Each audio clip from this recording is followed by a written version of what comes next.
Yo, what's going on, YouTube, and welcome back to Goal Line Hockey. It's your boy Kevin Forte, and we are continuing our lineup predictions here for the 2021-2022 NHL season. We're heading to the Eastern Conference, more specifically the Metropolitan Division today, as we're taking a look at your Columbus Blue Jackets. They had a pretty whopping year. I mean, this was a kind of a rough year for the Blue Jackets, but I think it's a good reset. They had a good reset this offseason.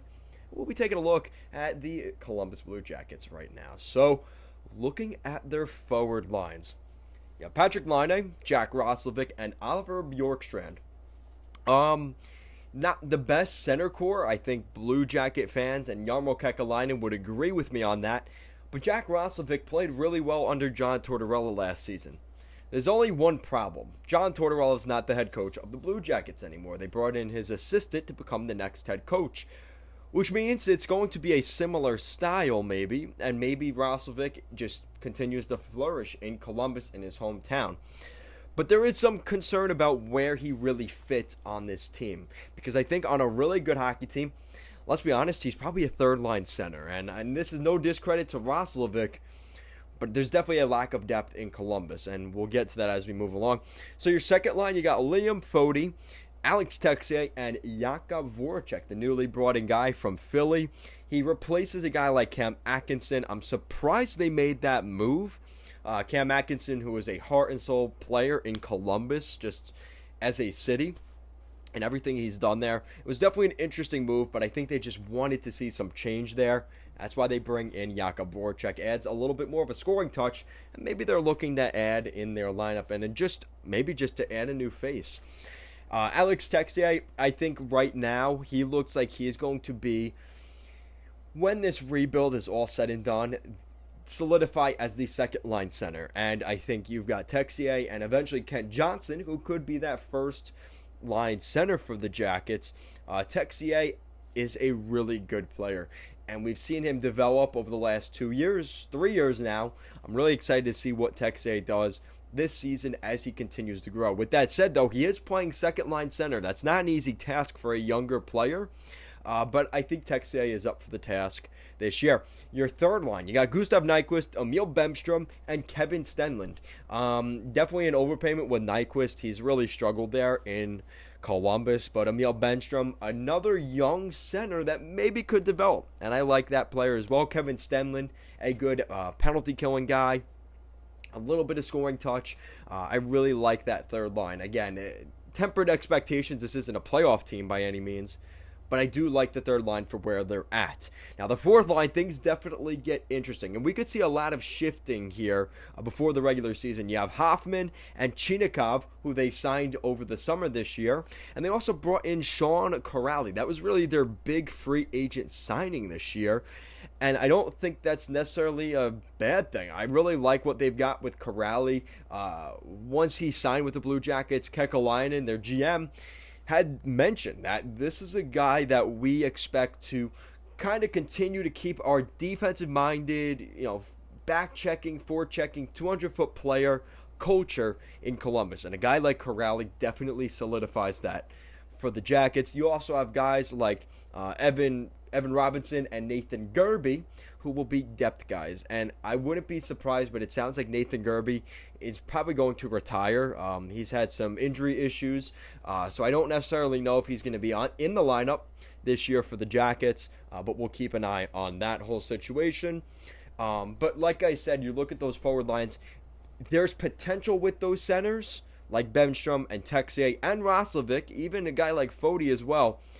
But we're just waiting for them to take that next step, and we'll figure that out this year because they're going to have plenty of playing time up front.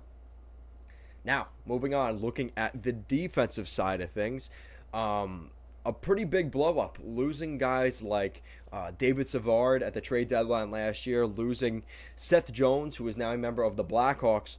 There's going to be a lot of change in Columbus this year on the back end, and that may not be for the worst thing.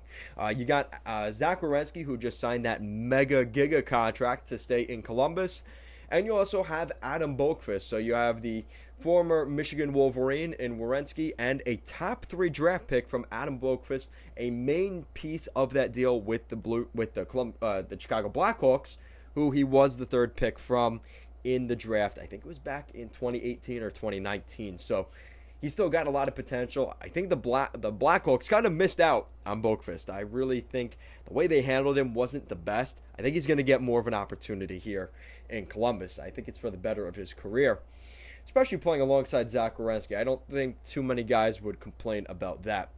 Now, the second pairing also looks very different. I think they got a really nice price for Jake Bean, a second-round pick to the Carolina Hurricanes for Jake Bean, a former first-round pick. He was AHL Defenseman of the Year back in 2018 or 19, and he just never got a shot on that blue line with the Hurricanes. They were just too loaded. And I think now in Columbus, kind of like Boqvist, he's going to get more minutes. The ceiling is super high on a guy like Jake Bean. He just has to develop into that top 4 defenseman, a puck-moving defenseman that's a quarterback to the power play. Really nice add this summer by Kekalainen there, especially for a second-round pick. Very, very good job there. Now, you also got Dean Kukin, who will be playing alongside Jake Bean, the much more defensive-minded defenseman in that pairing, but I do like that. And then depth-wise, you got a couple of just iffy maybe guys that could turn into something. Vladislav Gavrikov actually had a good season last year. I really like him. You also have Adam Peake, who I think is another guy that we saw a little bit last year. He's been playing in the AHL, so we'll see what happens with him.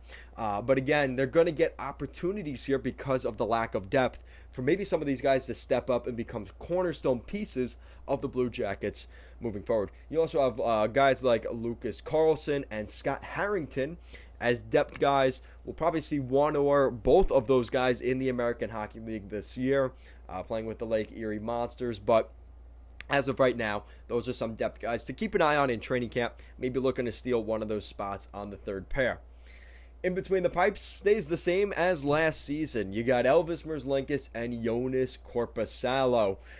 Now, this may have stayed because, obviously, God bless his soul, Matiss Kivlenieks passed away this summer, and I think Merzlikins is due to have a really good season. I think with everything that happened with Kivlenieks, with Matiss, he is going to be on a tear raid this season. He already revealed his mask for us, and he's got the little Joker on right on the cheek there, which was a prominent piece of Matiss's helmet back in the day in Columbus. So really touching.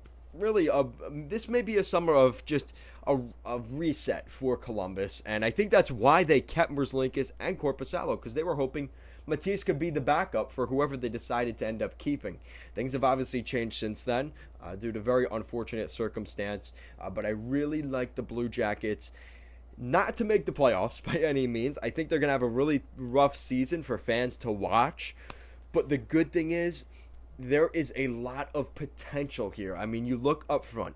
Roslovic, is he a top 6 center? Same thing for Texier. We need to see what Patrick Laine is, a former 2nd overall draft pick, only behind Austin Matthews. What is Laine? Can he keep up that scoring effort? And maybe will the new coaching staff maybe give a little bit more of a leash to his offensive capabilities than a guy like Tortorella did? Liam Fody, a former 1st or 2nd round pick, a very early draft pick, can he become a top 6 forward? And are we going to see a guy like Voracek bounce back from a tough season last year? And then looking at defense, guys like Boqvist, Jake Bean, Gavrikov, can those guys solidify themselves on this blue line and become, really good, long-tenured NHL players? And I think we're gonna get an idea of that this season. The best quality about this team is in between the pipes. I think a lot of people are kind of iffy with Merzlikins and Korpisalo based off of what happened last season, but I think there's a lot of good things about both these guys. I think their futures both involve them both becoming starters in the NHL whenever they decide which one they will keep long term. But I really like the goaltending in Columbus. That is their strongest asset. With that said, though, potential is at an all-time high. And especially with all the changes this summer, I think the Blue Jackets, for the future and long term, are better off for it. So with that said, guys, let me know your thoughts in the comment section down below. I think the biggest question about this team is who will play on the left wing on that second line. Because I have Liam Foudy here. I think a lot of people have Liam Foudy in that spot. But could it be a guy like Kevin Stenlund, Chinikov, Nyquist, who could fill that role as well? Let me know your thoughts down below. Guys, as always, thank you so much for watching this video. Make sure to give this video a big thumbs up and an even bigger subscribe down below. Guys, as always, thank you so much for watching this video, and I will see you again next time.